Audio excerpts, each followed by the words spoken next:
Hello students, मैं अंजलि पयाल स्वागत करती हूं आपका आईसीटी वर्चुअल क्लास में। कैसे हैं आप सब लोग? उम्मीद करती हूं आप सब लोग अच्छे होंगे और अपनी लाइफ में बहुत बेहतर कुछ कर रहे होंगे। आज हम बात कर रहे हैं क्लास 11th की केमिस्ट्री की, जिसमें हमारा सेकंड चैप्टर चल रहा था स्ट्रक्चर ऑफ एटम। परमाणु की संरचना की बात हम कर रहे थे और परमाणु की संरचना में हमने काफ़ी चीज़ें पहले पढ़ ली थी। ओके, जिसमें आपका क्या क्या था कि आपने कहा परमाणु की जो अवधारणा सबसे पहले रखी गई थी अलग अलग दार्शनिकों द्वारा, वो हमने देखा। उसके बाद हमने क्या कहा कि एक पहला मॉडल जो डाल्टन साहब ने दिया था, उसके आधार पर हमने परमाणु की कल्पना की। फिर आगे क्या पढ़ा? आगे हमने सब एटॉमिक पार्टिकल्स की बात करी। ओके, यानी एटम जो परमाणु है उसके अंदर और भी पार्टिकल्स पाए जाते हैं, उसको डिवाइड किया जा सकता है। ओके, इस चीज के बारे में हमने देखा। साथ ही फिर हमने क्या कहा कि अगर यहाँ पर सब एटॉमिक पार्टिकल्स आपके हैं तो फिर आपका जो एटम है वो, जिसे डाल्टन ने क्या कहा था, इनडिविजिबल कहा था, यानी कि अविभाज्य। अब वो अविभाज्य नहीं रहेगा। ओके, इतनी बात हो गई थी। फिर जब सब एटॉमिक पार्टिकल्स के बारे में पता चला कि इतने सारे सब एटॉमिक पार्टिकल्स तो हैं एटम में, और भी पार्टिकल्स हैं, उनमें से 3 पार्टिकल आपके मेन आए। वो क्या क्या थे? इलेक्ट्रॉन, प्रोटॉन और न्यूट्रॉन। जैसा मैंने इनका नाम लिया उसी आधार पर इनकी खोज भी। सबसे पहले खोज हुई इलेक्ट्रॉन की, जिसको थॉमसन के द्वारा खोजा गया। फिर आपका कौन आया? प्रोटॉन। प्रोटॉन को किसके द्वारा खोजा गया? रदरफोर्ड के द्वारा। देन न्यूट्रॉन, और न्यूट्रॉन की खोज किसने की? चैडविक। ओके, इस तरह से हमने इन पर आवेश भी देख लिया था कि चार्जेस क्या क्या होते हैं। इलेक्ट्रॉन पर आपका निगेटिव चार्ज आता है, वहीं पर प्रोटॉन पर आपका क्या आ जाता है? पॉजिटिव चार्ज आता है। और अगर बात करें न्यूट्रॉन की, तो जैसा उसका नाम है, वो नाम ही उसका कहाँ से लिया गया है? न्यूट्रल से, यानी कि वो न्यूट्रल है, उदासीन है, किसी भी प्रकार का चार्ज उस पर नहीं दिख रहा है। ओके, इतना हम लोगों ने पढ़ लिया। तो उसके बाद जब सब एटॉमिक पार्टिकल में हमने क्या क्या देखा? इलेक्ट्रॉन को देखा, प्रोटॉन को देखा और न्यूट्रॉन को देखा। अब बारी किस चीज की थी? उनकी स्थिति का पता लगाने की, कि क्या ये एटम में रहते तो हैं, लेकिन एटम में एग्जैक्ट कहाँ पर ये रहते हैं, कहाँ पर पाए जाते हैं, उसको समझने की जरूरत थी। तो उसके लिए एटॉमिक मॉडल्स आए, परमाणु के मॉडल आए, जिसमें हमने सबसे पहले किसकी बात की? थॉमसन के मॉडल की बात की। थॉमसन का मॉडल आपका क्या कहता था कि जो एटम है वो एक तरबूज की भांति है, वाटरमेलन की भांति है, और जिस प्रकार उस तरबूज में लाल खाने वाला भाग है, जो कि क्या है? रेड कलर का है, या आप क्या कहेंगे कि वह उसी प्रकार से एटम में भी जो पॉजिटिव पार्ट है या प्रोटॉन है, वो उस लाल खाने वाले भाग की भांति है, फैला हुआ। ओके, दूसरा, जिस प्रकार उस रेड पार्ट में ब्लैक सीड्स या काले बीज बिखरे हुए हैं, उसी प्रकार से आपके एटम में क्या होंगे? पॉजिटिव पार्ट के ऊपर निगेटिव चार्ज बिखरा हुआ होगा, या इलेक्ट्रॉन आपको मिलेंगे। ओके, तो जब पॉजिटिव पार्ट उस लाल खाने वाले भाग के साथ उसकी तुलना की जा रही थी, तो यानी पूरे एटम पे पॉजिटिव चार्ज है। पॉजिटिव चार्ज मतलब प्रोटॉन, प्रोटॉन मतलब एटम का मास, यानी कि द्रव्यमान।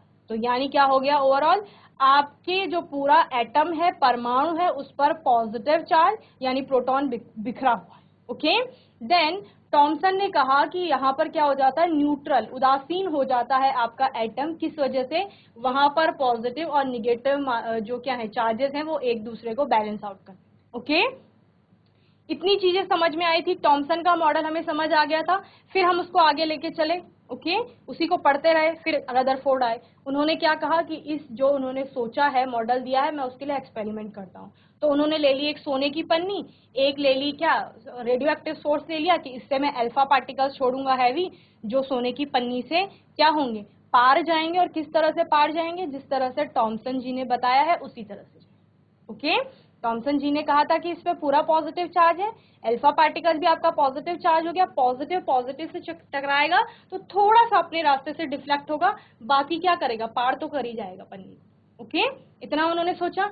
जैसे ही उन्होंने एक्सपेरिमेंट स्टार्ट किया, सोने की पन्नी लगाई, उसके पीछे अब रेस को देखना तो था कहीं पर, तो उन्होंने फ्लोरेसेंट स्क्रीन लगा दी पीछे, पन्नी के पीछे, और इधर से उन्होंने क्या डाले? अल्फा पार्टिकल्स डाले। अल्फा पार्टिकल डाले तो क्या देखा? ज्यादातर अल्फा पार्टिकल बिना किसी विचलन के, डिफ्लेक्शन के पार हो गए। उन्होंने कहा ये तो अनएक्सपेक्टेड हो गया, जैसे टॉमसन जी ने बोला था वैसा तो हुआ ही नहीं, डिफ्लेक्शन होना चाहिए था, थोड़ा तो डिफ्लेक्शन होना चाहिए था, पर ज्यादातर पार्टिकल्स तो एज इट इज निकल गए। दूसरा, कुछ पार्टिकल्स डिफ्लेक्शन के साथ गए, और एक पार्टिकल ऐसा था कि जो 20,000 अगर पार्टिकल डाले उसमें से एक पार्टिकल ऐसा निकला कि जो जिस रास्ते से गया उसी से वापस आ गया टकरा करके। यानी जब एटम का ज्यादातर पार्ट खाली होगा तभी तो बिना डिफ्लेक्शन के निकल गए सारे अल्फा पार्टिकल। ओके, और जो डिफ्लेक्शन हुआ है वो पॉजिटिव पार्ट से हुआ है, यानी पॉजिटिव पार्ट का वॉल्यूम बहुत कम था वहां पर। ओके, तो कंक्लूड उन्होंने क्या किया था, इसको इस तरह से कंक्लूड किया कि जो आपका क्या होता है एटम होता है उसका ज्यादातर पार्ट खाली है, पॉजिटिव जो पार्ट है यानी प्रोटॉन वो उसका वॉल्यूम कम है, आयतन कम है किसकी तुलना में, ओवरऑल एटम की तुलना। ओके, और वहां पर क्या होंगे, निगेटिव चार्ज भी होंगे जो उस पॉजिटिव के आसपास होंगे। फिर मॉडल में क्या लिखा, मॉडल में लिखा कि जो हमारा एटम है उसका ज्यादातर भाग खाली है। ओके, बीच में क्या है, सेंटर पॉइंट जो है वो न्यूक्लियस है जहां पर कि उसका जो पूरे एटम है उसका द्रव्यमान पाया जाता है, दैट मीन्स कि प्रोटॉन पाए जाते हैं। ओके, उस नाभिक के न्यूक्लियस के पॉजिटिव चार्ज के चारों ओर कौन चक्कर लगाता है, इलेक्ट्रॉन यानी नेगेटिव चार्ज चक्कर लगाता है। ओके, इतनी चीजें उन्होंने वहां पर एक्सप्लेन कर दी थी अपने मॉडल में। अब लिमिटेशंस कहां पर आई, ड्रॉबैक्स कहां पर आए, जहां पर वो एक्सप्लेन नहीं कर पाए, स्थायित्व की बात को एक्सप्लेन नहीं कर पाए। उन्होंने ये नहीं बताया कि जो आपका क्या होता है एटम होता है वो स्टेबल किस तरह से, स्थायी किस तरह से रह रहा है, अगर उसमें नेगेटिव चार्ज भी है पॉजिटिव चार्ज भी है तो उसमें स्टेबिलिटी आनी चाहिए किसी तरह से, उसको वो एक्सप्लेन नहीं कर पाए। दूसरी चीज क्या थी, अगर कोई चार्ज पार्टिकल घूम रहा है और घूमते घूमते क्या करेगा, वो वेलोसिटी होगी, एक्सेलरेशन होगा, ऊर्जा का क्या होगा वहां पे, इमिशन होगा, आपकी एनर्जी इमिट होगी, और जब एनर्जी इमिट कर रही है तो साथ साथ एनर्जी का लॉस भी होगा। जब आपकी एनर्जी का लॉस हो रहा है उस टाइम पर आप क्या कहेंगे कि एनर्जी धीरे धीरे इलेक्ट्रॉन की खत्म हो रही है, और खत्म होते होते जो उसका पूरा चक्कर लगाने का कक्ष था, ऑर्बिट था, वो धीरे धीरे पाथ छोटा होता जाएगा। एनर्जी खत्म हो रही तो अब वो उस रेडियाई के पाथ पे नहीं घूम पाएगा, धीरे धीरे रेडियस कम हो रही है और पाथ छोटा होता जा रहा है, और एक टाइम ऐसा आएगा कि जब उसकी सारी एनर्जी खत्म हो गई तो वो नाभिक में गिर जाएगी। ओके, तो इस चीज को वो एक्सप्लेन नहीं कर पाए थे। ओके, तो ये उनके ड्रॉबैक्स हो गए थे, ये हमने लास्ट सेशन में पढ़े थे। अब यहाँ से कितनी पॉइंट समझ में कितनी चीजें आपके निकल के आती हैं, एक आपका कहता है कि नाभिक में क्या है, द्रव्यमान है, और क्या है आपका, प्रोटॉन्स है। दूसरा क्या कहता है कि नाभिक के चारों ओर इलेक्ट्रॉन्स हैं। अब यहाँ से आपका टॉपिक निकल के आता है एटॉमिक नंबर, यानी कि परमाणु, जो परमाणु है उसको एक क्रमांक दिया जाएगा, और दूसरा एटॉमिक मास या मास नंबर जिसे आप कहेंगे, जिसको कि क्या कहेंगे, परमाणु का द्रव्यमान, उसका कुछ ना कुछ द्रव्यमान होगा, मास होगा। ओके, तो इन्हीं पॉइंट्स को समझते हैं। The presence of positive charge on the nucleus is due to the proton in the nucleus. नाभिक में पॉजिटिव चार्ज है, धनात्मक आवेश है, और वही धनात्मक आवेश क्या बता रहा है कि कितना इस नाभिक का द्रव्यमान है। यानी अगर आप समअप करते हैं इसको एक उसमें तो क्या कहेंगे, परमाणु का द्रव्यमान मतलब प्रोटॉन। ओके, इतना समझ लीजिए। Then the number of proton present in the nucleus is equal to atomic number. अब संख्या जितनी होगी किसकी, परमाणुओं की, वो परमाणु का क्रमांक बताएगा। ओके,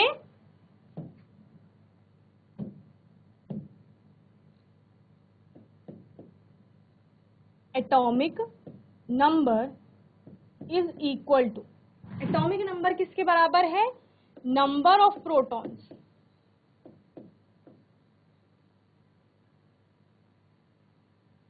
यानी प्रोटॉनों की संख्या की बात की जा रही है, कितनी संख्या वहां पर प्रोटॉनों की है वो आपका क्या है, number of protons. Okay, the number of proton present in the nucleus is equal to atomic number Z, यानी एटॉमिक नंबर को किससे रिप्रेजेंट करेंगे, Z से रिप्रेजेंट करेंगे। Okay, then atomic number Z is equal to number of protons in the nucleus of an atom is equal to number of electrons in a neutral atom। जब neutral atom की बात कर रहे हैं, neutral atom का मतलब क्या है कि उस एटम पर चार्ज कोई नहीं। एटम पर चार्ज कैसे आता है, जब एटम की चार्ज की बात की जाती है, ये कोई आपका एटम है, इसमें हम कह रहे हैं 8 इलेक्ट्रॉन है, और आपको पता है कोई एटम अगर न्यूट्रल है तो जितने इलेक्ट्रॉन है उतने ही प्रोटॉन भी होंगे, 8 ही आपके क्या हैं, प्रोटॉन भी हैं, पॉजिटिव चार्ज भी है। ठीक है, मैं कह रही हूं मुझे इसको पॉजिटिवली चार्ज बनाना है, यानी ये एटम किसी को क्या कर देगा, अपना निगेटिव चार्ज दे देगा, यानी एक इलेक्ट्रॉन क्या कर देगा, दे देगा। जब इसने एक इलेक्ट्रॉन दे दिया, एक अपना इलेक्ट्रॉन देने के बाद इसके पास कितने रह गए, 7 इलेक्ट्रॉन रह जाएंगे, और प्रोटॉन अभी भी कितने रहेंगे, 8 ही रहेंगे, क्योंकि प्रोटॉन तो वैसे ही है वहां पर।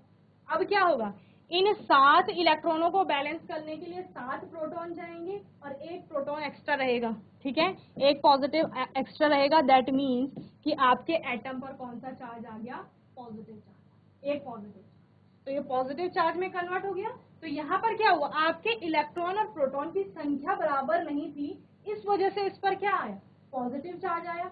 दूसरे पॉइंट की बात करूं कि मैंने यहां से एक इलेक्ट्रॉन ले लिया, कहीं से एक इलेक्ट्रॉन ले लिया, प्लस कर देते इसमें, ठीक है। एक इलेक्ट्रॉन लेने के बाद पहले 8 थे, अभी कितने हो गए, 9 इलेक्ट्रॉन्स हो गए, प्रोटॉन आपके अभी भी कितने ही रहे, 8 ही रहे, 8 पॉजिटिव चार्ज रहे। 8 पॉजिटिव चार्ज यहाँ 8 इलेक्ट्रॉन्स को, निगेटिव चार्ज को बैलेंस करेंगे, एक निगेटिव चार्ज आपका एक्स्ट्रा रहता है, और इस केस में आपका क्या होगा, उस एटम पर निगेटिव चार्ज। तो इस केस में भी क्या है, इलेक्ट्रॉन और प्रोटॉनों की संख्या आपकी बराबर नहीं। समझ गए। तो यानी न्यूट्रल एटम का मतलब क्या है, जब उसमें इलेक्ट्रॉन और प्रोटॉनों की संख्या बराबर थी तब उस पर कोई चार्ज नहीं है। तो उस केस में आप क्या कहते हैं कि जो आपका एटॉमिक नंबर है वो नंबर ऑफ प्रोटॉन्स तो है, सारे केसेस में है, प्रोटॉनों की संख्या चाहे वो चार्ज उस पे है या नहीं है, आवेशित आपका एटम है या नहीं है, अगर आवेशित भी है तब भी, क्योंकि आप देख रहे हैं प्रोटॉनों की संख्या तो सभी जगह 8 ही है। तो आप atomic number is equal to number of protons कहते हैं हर एक केस, लेकिन नंबर ऑफ इलेक्ट्रॉन के इक्वल कब होगा, जब वो न्यूट्रल है, सिर्फ इस केस में। बाकी जगह आप देख रहे हैं जब उस पर पॉजिटिव चार्ज आया तो इलेक्ट्रॉनों की संख्या कम हो गई, जब उस पर निगेटिव चार्ज आया तो इलेक्ट्रॉनों की संख्या बढ़ गई। ओके, तो इस तरह से यहां से क्या समझ में आता है, एक और पॉइंट, कि जब आपका एटम न्यूट्रल रहेगा, उदासीन रहेगा, तो वहां पर क्या हो जाएंगे, number of electron is equal to number of proton. तो आप क्या कह सकते हैं, number of electron is also equal to number, atomic number. Okay,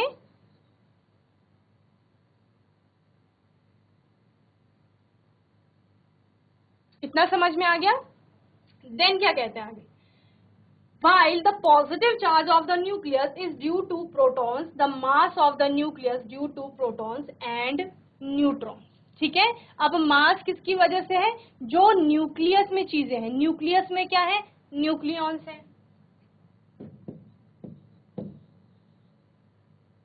और न्यूक्लियॉन्स में प्रोटॉन प्लस न्यूट्रॉन।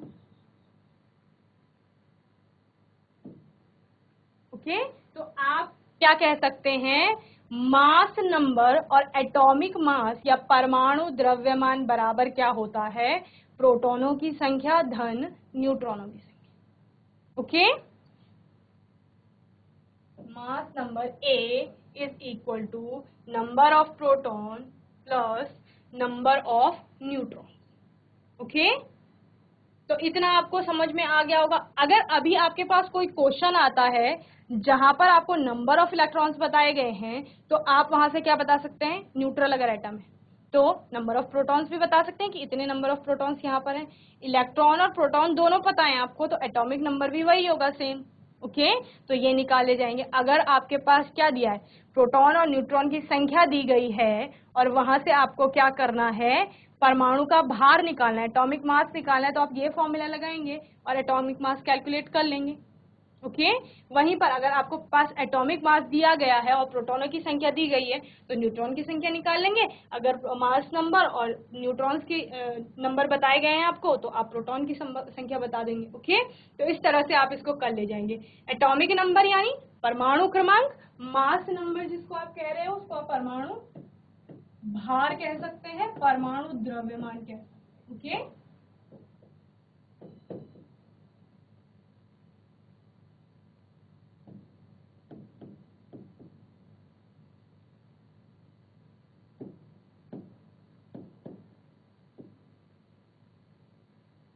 तो इतना आपको समझ में आ गया होगा, जल्दी से इसे नोट करेंगे फिर आगे देखते हैं।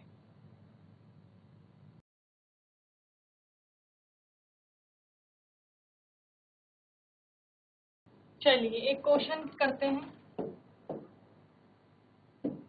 क्वेश्चन आपका कहता है कि कोई तो ऐसी चीज है, कोई तो एक ऐसा एटम है जिसमें नंबर ऑफ इलेक्ट्रॉन्स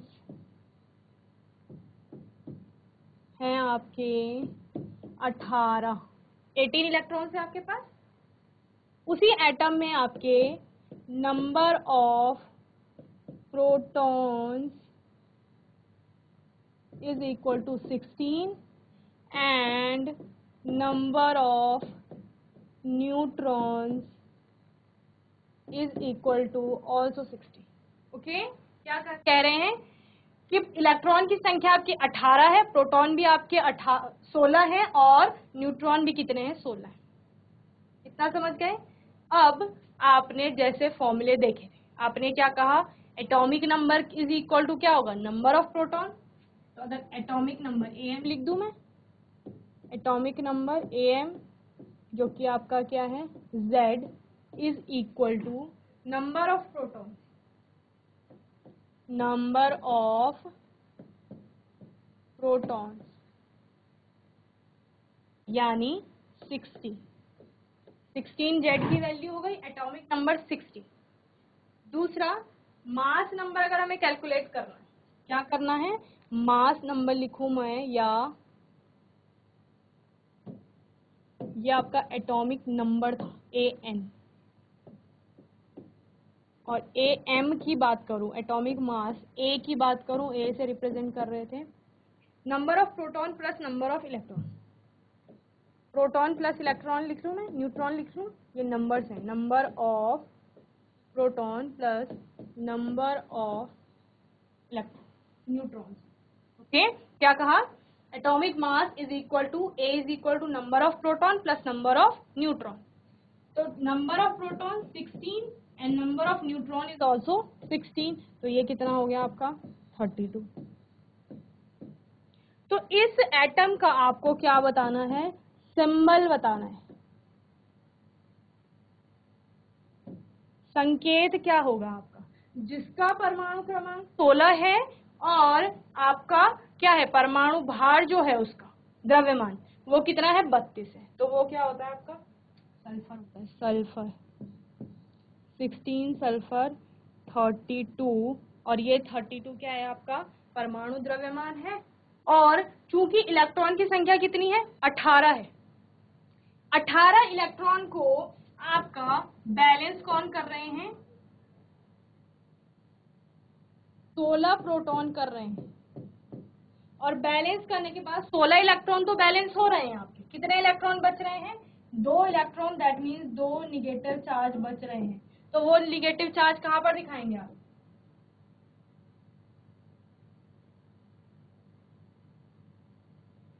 यहां पर दिखाएंगे, ठीक है?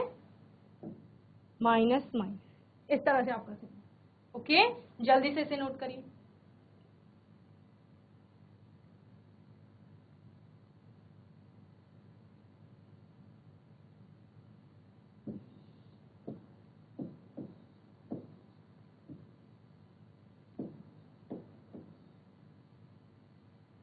इस तरह से भी आप इसको लिख सकते हैं। ओके, चलिए तो इतना आपको समझ में आ गया। एटॉमिक नंबर मतलब नंबर ऑफ प्रोटॉन्स, और न्यूट्रल एटम है अगर तो उसके लिए number of protons is equal to number of electrons. Indirectly या डायरेक्टली आप क्या बोल सकते हो उस केस में कि atomic number is equal to number of electron if your atom is neutral. Okay, उदासीन है अगर तो। दूसरा जो आपका क्या है? एटॉमिक मास है। एटॉमिक मास क्या होगा? नाभिक में जितना मास है, और नाभिक में क्या क्या है? न्यूक्लियॉन्स है, प्रोटॉन और न्यूट्रॉन। तो उन दोनों की संख्या को अगर आप प्लस कर देंगे तो वो टोटल एटम के मास को आपके बता देगा। ओके,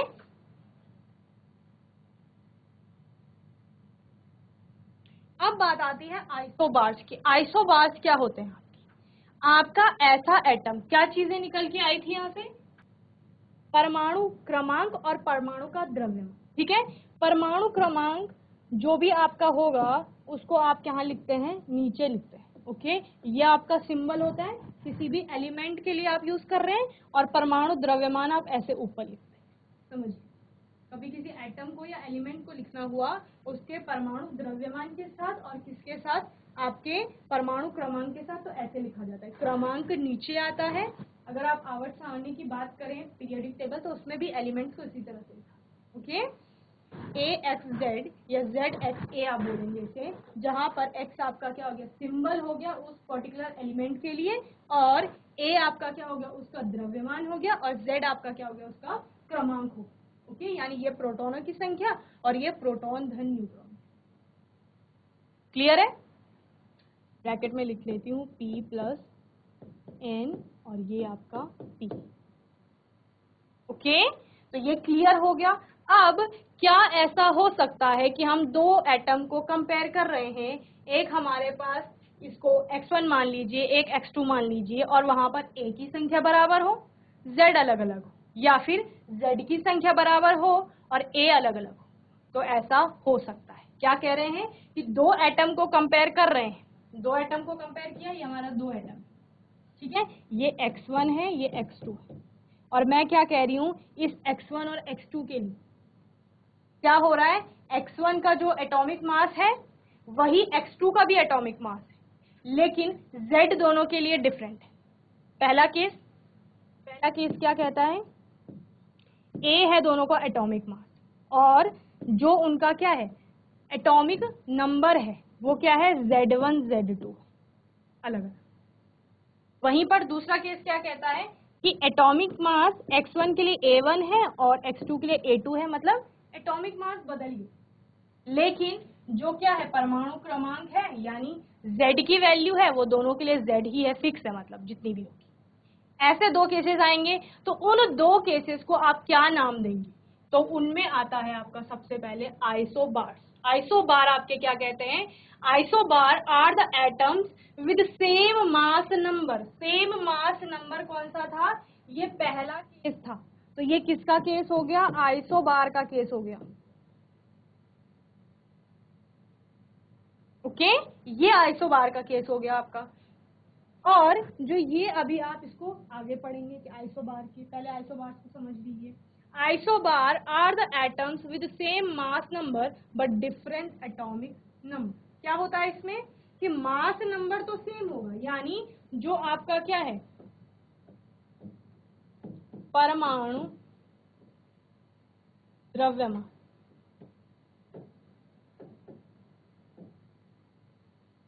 ठीक है, वो क्या हो जाएगा, सेम हो जाएगा, समान रहेगा।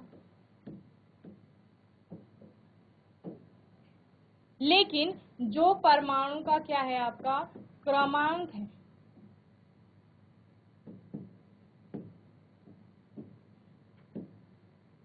वो असमान हो जाएगा।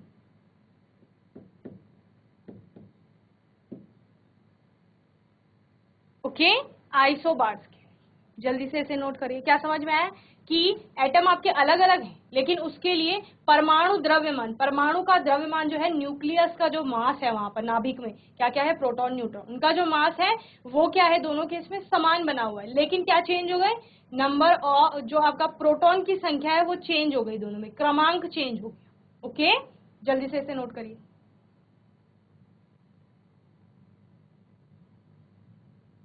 तो आपका समभारित भी कहा जाता है, समान भार। एग्जाम्पल लिख लीजिए इसका। एग्जाम्पल है 6C14 और 7N14। ओके, तो दोनों जगह आपको क्या दिख रहा है कि जो परमाणु द्रव्यमान है या भार है आपका, वो कितना है, 14 है, लेकिन जो परमाणु का क्रमांक है वो क्या हो रहा है, बदल रहा है। ओके, यानी प्रोटॉनों की संख्या दोनों जगह अलग अलग हो रही है, लेकिन जो प्रोटॉन और न्यूट्रॉन का सम है, टोटल है, वो दोनों जगह समान है, 14। ओके, तो ये आपके क्या होते हैं, आइसोबार्स होते हैं। तो ये पहला केस हो गया जब हम इसको पढ़ रहे थे। Next, isotope. आइसोटोप्स किसे कहा जाता है, इसको हिंदी में कहते हैं समस्थानिक। समस्थानिक आपके क्या कहते हैं कि हम दोनों के परमाणु क्रमांक क्या हो जाएंगे, समान हो जाएंगे, लेकिन द्रव्यमान में हम अलग अलग होंगे। ओके, तो यहाँ पर आपका क्या कहता है isotopes, atoms with identical atomic number but different atomic mass. Identical atomic number यानी परमाणु का क्रमांक क्या है, समान है।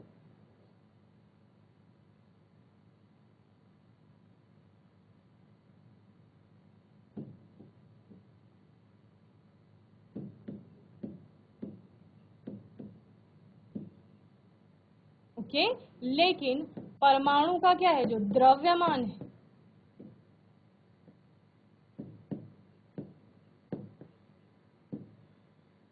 वो कैसा है, असमान है या अलग अलग है।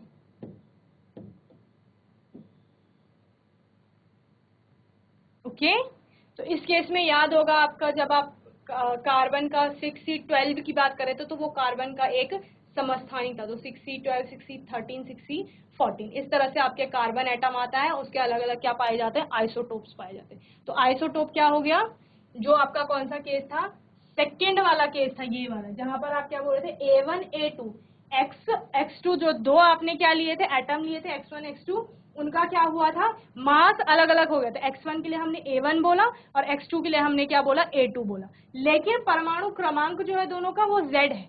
परमाणु क्रमांक समान, स्थान समान, जो आपका परमाणु क्या होगा, भार होगा, द्रव्यमान होगा, वो बदल जाएगा दोनों के लिए। तो ये आपका किसका केस हो गया, आइसोटोप्स यानी समस्थान। ओके, एग्जाम्पल देखेंगे, ये क्या है, आपके आइसोटोप्स है, किसके, कार्बन के। 6C12, देखिए सब जगह परमाणु का क्रमांक 6 ही है, तीनों केसेस, ठीक है, लेकिन क्या चेंज हो गया है, परमाणु का भार चेंज हो गया है, यानी एक ही वैल्यू चेंज हो गई। ये तो क्या है, Z की वैल्यू है, Z सब जगह फिक्स है, लेकिन एक ही वैल्यू सबके लिए अलग अलग है।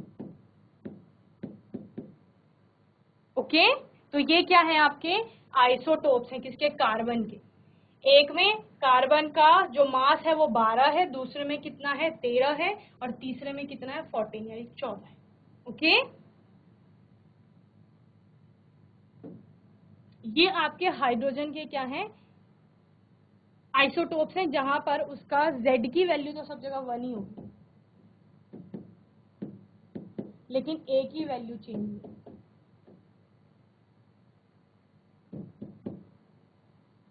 ओके, और इसको क्या कहा जाता है, 1H1, यानी जहां पर हाइड्रोजन का मास 1 होता है उसको क्या कहते हैं, हाइड्रोजन ही कहते हैं। 2 होता है तो ड्यूटेरियम कहते हैं, 3 होता है तो क्या कहते हैं, ट्राइटियम कहते हैं। ओके, तो जल्दी से आइसोबार को नोट कर लिया है आपने, आइसोटोप्स को नोट करेंगे। ओके, फिर हम आगे बढ़ेंगे। एग्जाम्पल नोट करेंगे। तो इस तरह से आपने किसको समझा, आइसोबार्स और आइसोटोप्स को समझा। सबसे पहले हमने किसकी बात की, जब हमने इलेक्ट्रॉन, प्रोटॉन और न्यूट्रॉन के बारे में समझ लिया था, कहां पर, रदरफोर्ड के मॉडल से, तो हम फिर एटॉमिक नंबर्स में आए। और एटॉमिक नंबर क्या कहता है कि जितनी किसी एटम में परमाणु की संख्या है, परमाणु क्रमांक यानी एटॉमिक नंबर वही है। अब चूंकि एटम का पूरा द्रव्यमान उसके न्यूक्लियस यानी कि नाभिक पर स्थित है, तो नाभिक में क्या है, न्यूक्लियॉन्स यानी प्रोटॉन और न्यूट्रॉन, तो उन दोनों के नंबर्स का टोटल कर दिया जाएगा, तो उस एटम का क्या मिल जाएगा हमें, मास।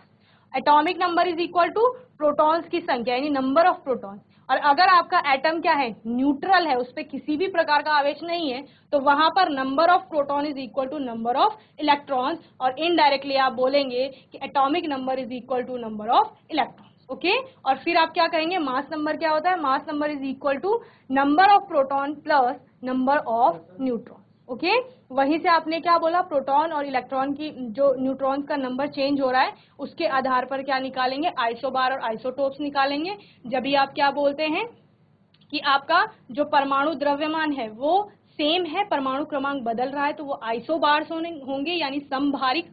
और समस्थानिक क्या है आपका, आइसोटोप्स। जब आप कह रहे हैं परमाणु क्रमांक, एटॉमिक नंबर जो है वो सेम है, लेकिन एटॉमिक मास क्या हो रहा है, चेंज हो रहा है। ओके, तो होपफुली ये सेशन आपको अच्छे से समझ में आया होगा।